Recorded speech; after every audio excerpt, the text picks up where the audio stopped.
தவத்துரை தமிழாயத்தின் நாள்தோறும் நல்லவை கேட்போம் ஒளிபரப்பு. அழகான இயற்கைக்கும் இன்பம் தரும் என் தமிழுக்கும் முதல் வணக்கம். இன்று 343வது நாள் இந்த சொற்பொழிவை கேட்டு மகிழும் உங்கள் அனைவருக்கும் நன்றி சொல்லி இந்த நாளுக்கான உரையை தொடங்கலாம்.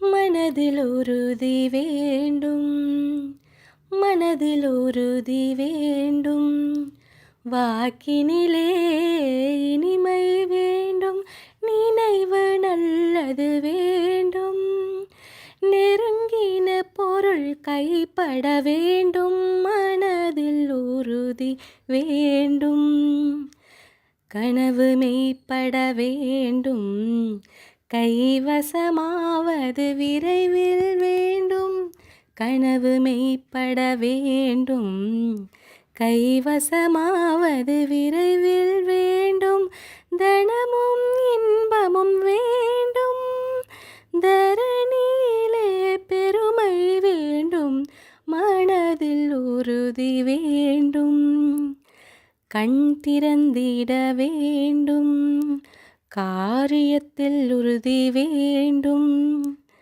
பெண் விடுதலை வேண்டும், பெரிய கடவுள் காக்க வேண்டும், மண் பயனுற வேண்டும், மண் பயனுற வேண்டும், வானகமிங்கு தென்பட வேண்டும், உண்மை நின்றிட வேண்டும் என்று பாடி முடித்தவுடன் கடற்கரையில் சிப்பிகளை எடுத்து மாலையாய் தொடுத்து விற்பனை செய்யும் ஒரு பாமரர் சிவகுமார் அவர்களுக்கு ஒரு மாலை அணிவிப்பார். சிந்து பைரவி திரைப்படம். அது ஒரு பாரதியார் கவிதை தான். உங்கள் அனைவருக்கும் நன்றி ஞாபகம் இருக்கும் என்று நம்புகிறேன். தன்னம்பிக்கை என்பது ஒருவனிடத்தில் எப்படி வரும், எப்படி உருவாகும் என்று இன்று நாம் சிந்திக்கலாம். அதை பற்றி நாம் பேசலாம். முதலாவதாக, மனதில் உள்ள பயங்களை தூக்கி போட்டுவிட்டு உங்களுக்கு வாழ்வில் வரும் ஒவ்வொரு பிரச்சனைகளையும் எப்படி சமாளிப்பது என்று நீங்கள் கற்றுக்கொள்ள வேண்டும். அப்பொழுதுதான் உங்களிடம் தன்னம்பிக்கை கொஞ்சம் கொஞ்சமாக உருவாவதை நீங்கள் பார்க்க முடியும். ஒரு குட்டி கதையுடன் ஆரம்பிக்கலாம். ஒரு காட்டுக்கே ராஜாவான சிங்கம் இருந்துச்சான். அந்த சிங்கத்தை பார்த்து எல்லா மிருகமும் பொறாமப்பட்டுச்சான். ஏன் இந்த காட்டுக்கு சிங்கம் மட்டும்தான் ராஜாவாக இருக்கணுமா, நாமெல்லாம் ராஜாவாக இருக்கக்கூடாதா அப்படின்னு எல்லா மிருகமும் கூட்டம் கூடி கேள்வி கேட்டுக்கிட்டு இருந்துச்சான். அப்போ அங்கே இருந்த நரி ஒன்று சொன்னிச்சான், சிங்கம் தான் ரொம்ப வலிமை படைத்தது, ரொம்ப பலசாலி, அதனால தான் சிங்கம் காட்டுக்கு ராஜாவாக இருக்குது அப்படின்னு சொன்னிச்சான். இதை கேட்டுட்டு இருந்த புலி, என்ன சிங்கம் பலம் வாய்ந்ததா? நான் சிங்கத்தை விட எடையும் உயரமும் சண்டை போடும் திறமையும் எனக்கு 2 மடங்கு ஜாஸ்தியாகவே இருக்குது, அதனால நான் சிங்கத்தை விட பலமானவன் அப்படின்னு சொன்னிச்சு. இதை கேட்டுட்டு இருந்த நீரியான சொன்னிச்சான், உங்கள் இருவரை விட எடையிலும் சண்டை போடும் திறனிலும் நான் தான் மிகுந்த பலமுடையவன். நான் வாயை திறந்து சிங்கத்தை கடித்தேன் என்றால் அந்த சிங்கம் நொறுங்கிவிடும் என்றதாம். அங்கே இருந்த காண்டாமிருகம் சொல்லுது, நான் நீர் யானைக்கு சமமான எடையை கொண்டுள்ளேன், எல்லாரையும் விட அதிகப்படியாக எனக்கு ஒரு கொம்பு இருக்குது, அந்த கொம்பை வச்சு சிங்கத்தை குத்தி கிழித்து விடுவேன் அப்படின்னு சொன்னிச்சான். இவங்க பேசினதெல்லாம் அமைதியாக கேட்டுட்டு இருந்த ஒட்டகச்சிவிங்கி, என் உயரத்தை பார்த்தீங்களா, என்னை சிங்கம் தாக்க வந்துச்சுன்னா நான் சிங்கத்தை எட்டி ஒரே ஒரு மிதி தான் மிதிப்பேன், 4 ஊர் தாண்டி போய் விடும், பார்க்குறீங்களா அப்படின்னு சொன்னிச்சான். அந்த நேரத்தில் ஆற்றுலேருந்து வெளியில் வந்த ஒரு முதலை, நான் சிங்கத்தை காலை கவ்வி பிடித்தால் சிங்கத்தால் ஒன்றுமே செய்ய முடியாது, என்னிடமிருந்து அது தப்பிக்கவே முடியாது, கால் அப்படி அசைக்க கூட முடியாது அப்படின்னு சொன்னிச்சான். எனவே நானும் பலமானவன், இந்த போட்டியில் எனக்கும் கலந்துக்கிற தகுதி இருக்குது அப்படின்னு சொன்னிச்சான். இதையெல்லாம் கேட்டுக்கிட்டு இருந்த குரங்கு என்ன சொல்லுதுன்னா, இத்தனை பேர் சிங்கத்தை விட பலமானவர்கள் இந்த காட்டில் இருந்தாலும் இந்த காட்டிற்கு ராஜாவாக சிங்கம் இருப்பதற்கு முக்கியமான காரணம் என்ன தெரியுமா?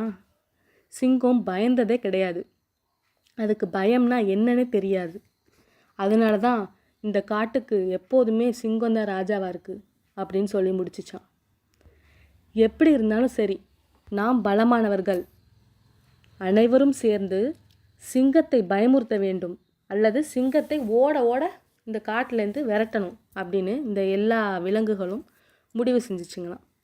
திட்டம் போட்ட மாதிரியே நரி என்ன பண்ணுச்சா, சிங்கத்திடம் சென்று, சிங்கராஜா, நம் காட்டில் உள்ள மிருகங்கள் அனைத்தும் உங்களை பார்க்க ஒன்றாக திரண்டு வந்துள்ளனர். என்னவென்று எனக்கு தெரியவில்லை என்று நரி இந்த சிங்கத்தை கூப்பிடுது. இந்த நரியை நம்பின சிங்கமும் எல்லா மிருகமும் இருக்கிற இடத்துக்கு வருது. அப்போ அங்கே நின்று கொண்டிருந்த ஒட்டகச்சிவிங்கி சிங்கத்தை எட்டி ஒரு உதைக்குது. சிங்கத்துக்கு ஒன்றுமே புரியலை, என்ன நடக்குது அப்படின்னு யோசிக்கிறதுக்குள்ளே தூரமாக போய் விழுகுது. அங்கே இருந்த காண்டாமிருகம் அதோட கொம்புனால சிங்கத்தின் முதுகை குத்தி தூக்கி அப்படியே வீசுது. அந்த சிங்கம் பக்கத்தில் இருந்த ஒரு ஆற்றுல போய் விழுகுது. அந்த ஆற்றுல விழுந்த சிங்கம் தட்டு தடுமாறி அப்படியே எந்திரிச்சு நிற்கிது. அப்போ அந்த ஆற்றுல இருந்த முதல்ல சிங்கத்தோட காலை கவ்வி பிடிச்சிக்குது. ரொம்ப நேரம் போராட்டத்துக்கு அப்புறம் சிங்கம் முதலைக்கிட்டேருந்து எப்படியோ தப்பிச்சு ஓடி வருது, அப்படியே வெளியில் வருது. அப்போ அங்கே இருந்த காண்டாமிருகம் வாயை திறந்துக்கிட்டு சிங்கத்தை நோக்கி அப்படியே கடிக்க வருது. நூல் இலையில் இந்த சிங்கம் தப்பிச்சிருச்சு. இதை பார்த்து கொண்டிருந்த புலி சிங்கத்தை பாய்ந்து அப்படியே கவ்வ வருது.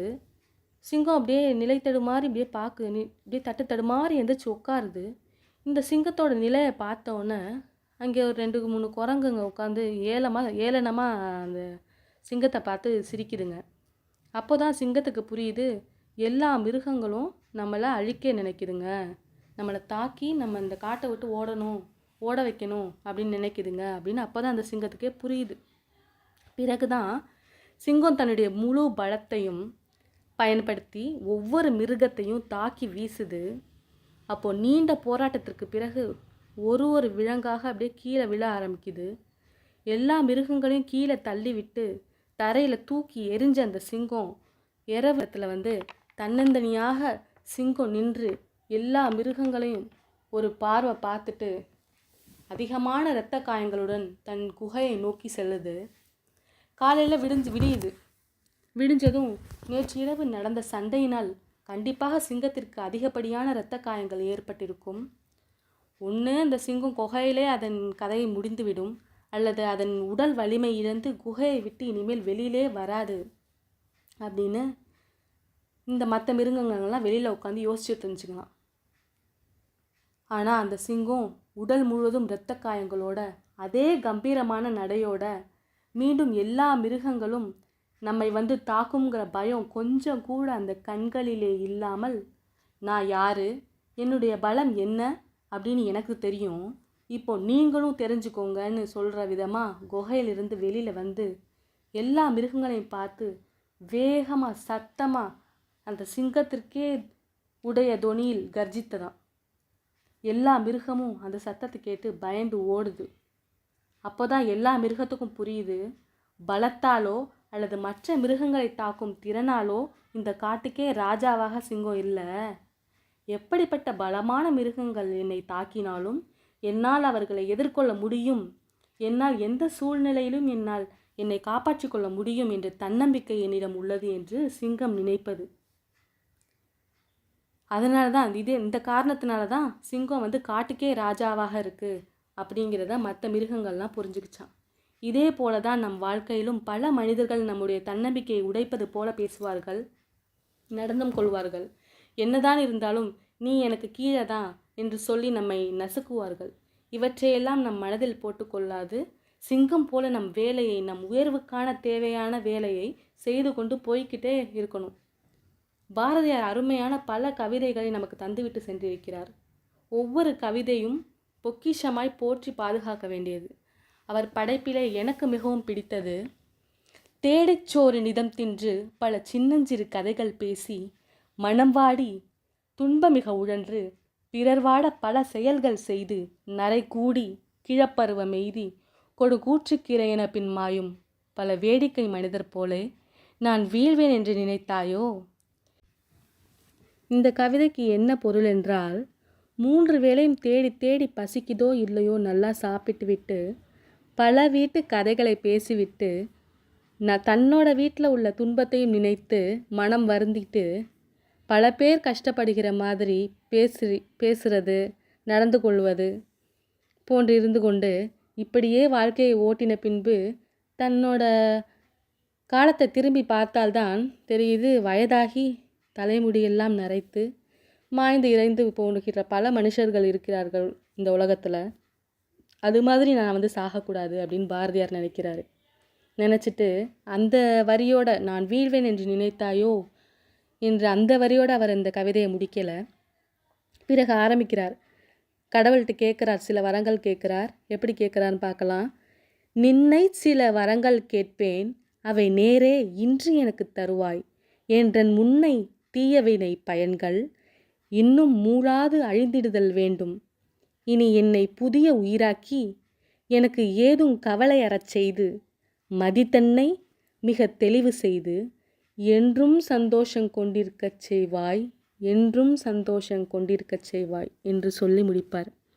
பாரதி தனக்கு மிகவும் நெருங்கிய காளியிடம், சக்தியிடம் வரங்கள் கொடுக்க சொல்லி கேட்குறாரு.